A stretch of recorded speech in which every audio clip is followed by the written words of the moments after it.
이사야 53번째 시간입니다. 오늘 말씀은 이사야 60장 1절부터 22절 말씀입니다. 1절부터 4절 말씀을 합독하고 이사야 60장 전체를 보도록 하겠습니다. 그러면 이사야 60장 1절부터 4절 말씀을 한 목소리로 합독하도록 하겠습니다. 일어나라, 빛을 발하라. 이는 내 빛이 이르렀고 여호와의 영광이 내 위에 임하였음이니라.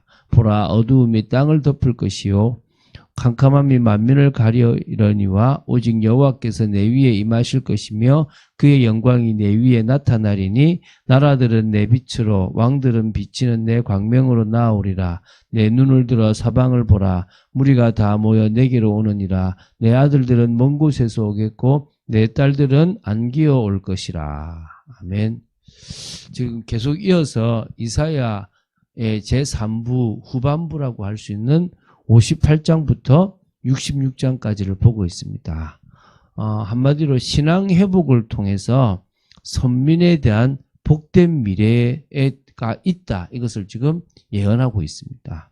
자, 그 중에서 오늘 이제 60장을 봅니다. 60장은 하나님의 전적 은혜로 구원받은 선민에게, 이건 이제 우리가 이제 이스라엘이라 그러기도 하고 시온이라고 그러기도 합니다. 그 이스라엘에게 하나님께서 영광으로 임하심으로 선민이 영광스럽게 회복될 것이다 라는, 다 돌아오고 다시 모든 것들이 회복될 것이다, 이런 부분에 대한 예언의 말씀입니다. 그래서 사실 이 부분은 우리가 인용을 좀 많이 합니다. 이사야 이 60장 말씀은 지금 우리에게도 많이 적용되는 말씀이고 또 앞으로 일어날 일과 관계되어 있는 거기 때문에 우리가 인용을 많이 하고, 우리 역시 일어나 빛을 발하라, 교회의 사명 감당하라 할 때 이 60장을 가지고 많이 하기도 합니다.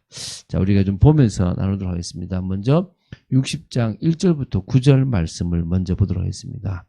여호와의 이 영광이 강림한 선민, 특히 우리가 그 시온이라고 하죠. 시온이 열방으로 말미암아 누리게 될 풍요로움에 대해서 예언한 겁니다. 그래서 우리가 아까 읽었지만 1절 2절에 보면 일어나라, 빛을 발하라. 빛을 발하래요. 왜? 이유가 뭐냐? 내 빛이 이르렀고 여호와의 영광이 내 위에 임하였느니라. 보라, 어두움이 땅을 덮을 것이며 캄캄함이 만민을 가려리니와 오직 여호와께서 내 위에 임하실 것이며 그의 영광이 내 위에 나타날 것이다 라고 합니다. 온 땅이 어두움으로 덮이게 될 때에 여호와의 찬란한 영광이 시온 위에, 선민 위에, 하나님의 백성 위에 임하심으로 당신께서 택하신 백성들 위에 강림하시기 때문에 뭐예요? 일어나 빛을 발하라, 영광이 임했다 하고 얘기하는 겁니다. 그러면서 이제 나라들은 내 빛으로 왕들은 비치는 내 광명으로 나오리니 내 눈을 들어 사방을 보라. 무리가 다 모여 내게로 오느니라. 내 아들들은 먼 곳에서 오겠고 내 딸들은 안 기올 것이라. 회복이잖아요. 포로에서 돌아온다는 느낌이 들지 않습니까? 이게 지금 하나님께서 그 모든 영광스러운 곳으로 다시 오게 하시겠다. 우리가 시온으로 나아간다. 그런 찬양이 있거든요. 그러니까 하나님이 원하시는 그 은혜의 곳으로, 하나님이 정하신 곳으로 나아간다, 이제 이런 의미가 있는 거죠. 그러면서 이제 5절부터 9절입니다. 시온이, 다시 말하면 우리 이스라엘이 여호와의 성읍으로 이게 나온 이제 여호와의 성읍이 되거든요. 그러면 이 시온으로 나온 열방이 바친 예물들로 인해서 지극히 풍요를 누리게 될 것이다, 이겁니다. 보면 5절에 이렇게 나오죠. 그때에 내가 보고 깊은 빛을 내며 내 마음이 놀라고 또 화창하리니 이는 바다의 부가 내게로 돌아오며 이방 나라들의 재물이 내게로 옵니다. 그래서 이 성도들이 이거 보면 막, 이제 물질 회복되겠다, 이런 생각을 가지잖아요. 허다한 낙타, 미디안과 에바의 어린 낙타가 내 가운데 가득할 것이며 스바 사람들은 다 금과 유황을 가지고 와서 여호와의 찬송을 전파할 것이며 게달의 양무리는 다 내게로 모일 것이요 느바요스의 수양은 내게 공급되고 내 제단에 올라 기꺼이 받음이 되리니 내가 내 영광의 집을 영화롭게 하리라.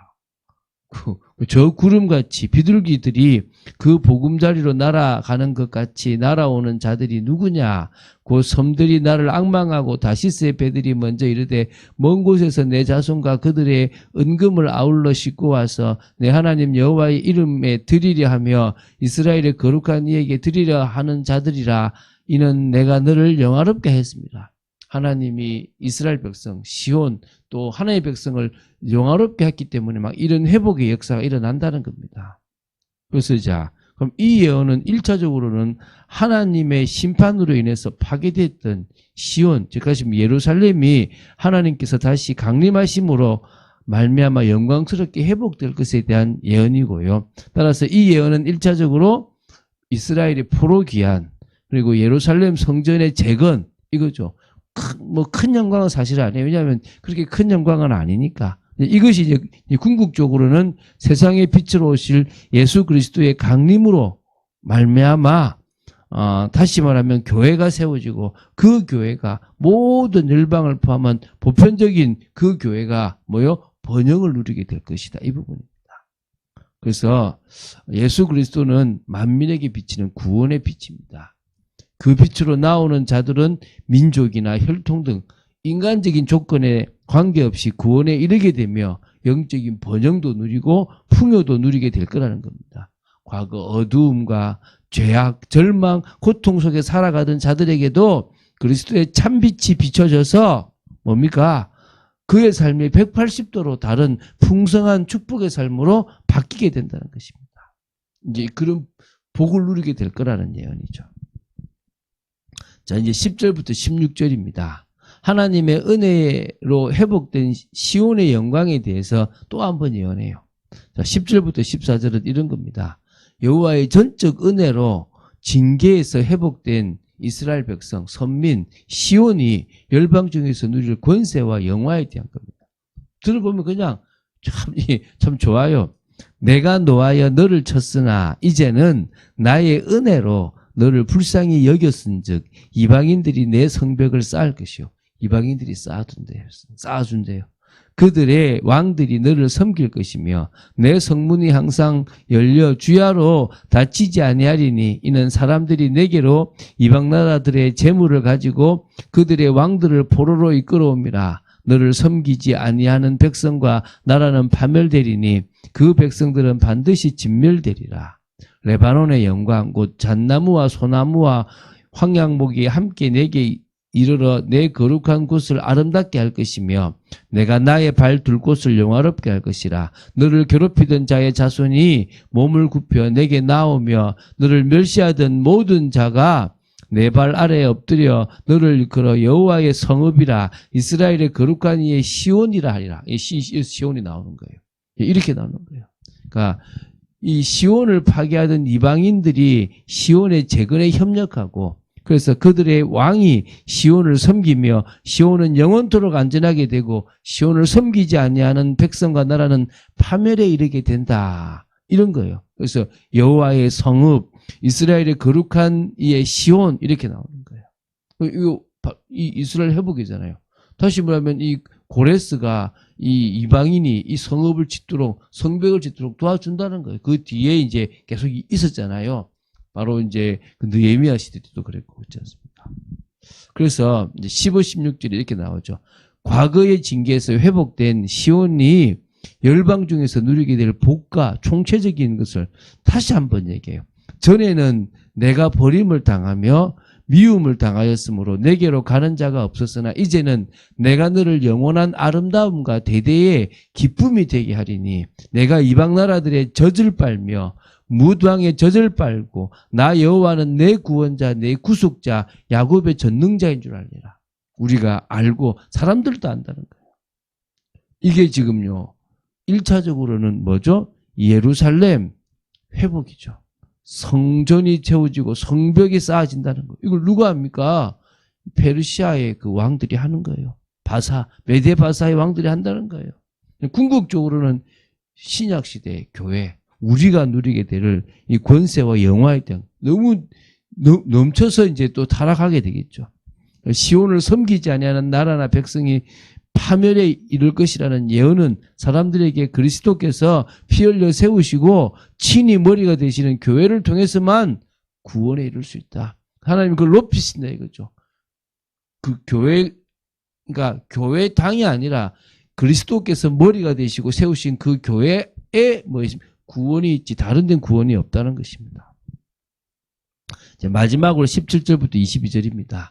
여호와의 구원이 실현된 나라가 받을 영원한 복에 대한 예언입니다.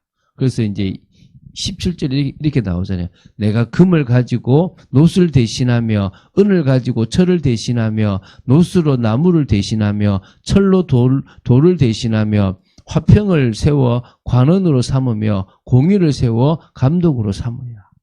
이게 풍요로운 겁니다. 얼마나 풍요로운지 아시겠죠? 지금 금을 가지고 뭘 대신합니까? 노스를 대신한대요. 은을 가지고 철을 대신한다 그랬고요. 노스로 뭐요? 나무를 대신하는 거예요. 이 정도로요. 또 철로 돌을 대신해서 이렇게 할 만큼의 축복이 임한다는 거예요. 자, 그러면서 이제 뭡니까? 18절부터 20절에 여호와의 그 구원이 실현된 나라의 땅에 임하게 될 영원한 복입니다. 그래서 다시는 강포한 일이 내 땅에 들리지 않을 것이며 황폐와 파멸이 내 국경 안에 다시 없을 것입니다. 근데 사실 이스라엘은 계속 있었잖아요. 이게 영원한 세계와 관계 있는 겁니다. 앞으로 회복될 하나님의 나라와 관계 있는 거죠. 그러면서 뭡니까? 내가 내 성벽을 구원이라 내 성문을 찬송이라 부를 것이라. 다시는 낮의 해가 내 빛이 되지 아니하며 달도 내게 빛을 비추지 아니할 것이요. 천국을 말하지 않습니까? 오직 여호와가 내게 영원한 빛이 되며 내 하나님이 내 영광이 되리니 다시는 내 해가 지지 아니하며 내 달이 물러가지 아니할 것은 여호와가 내 영원한 벗이 되고 내 슬픔의 날이 끝날 것이다. 이 천국을 얘기하잖아요, 지금 이거는 이 땅에서 있을 일이 아니거든요. 그래서요, 그러면서 이제 21절, 22절을 마무리 짓습니다. 내 백성이 다 의롭게 되어 영원히 땅을 차지하리니. 우리 천국이죠. 그들은 내가 심은 가지요 내가 손으로 만든 것으로서 나의 영광을 나타낼 것인즉 그 작은 자가 1000명을 이루겠고 그 약한 자가 강국을 이룰 것이라. 때가 되면 나 여호와가 속히 이루리라. 여호와의 구원이 실현된 백성들이 의롭게 되어 영원한 땅을 차지하며 작은 자가 1000명을 이루게 강국을 이루게 될 것이다. 분명한 것은요, 때가 되면 여호와께서 이 모든 예언을 속히 이루실 것이라는 겁니다. 자, 한번 정리하겠습니다.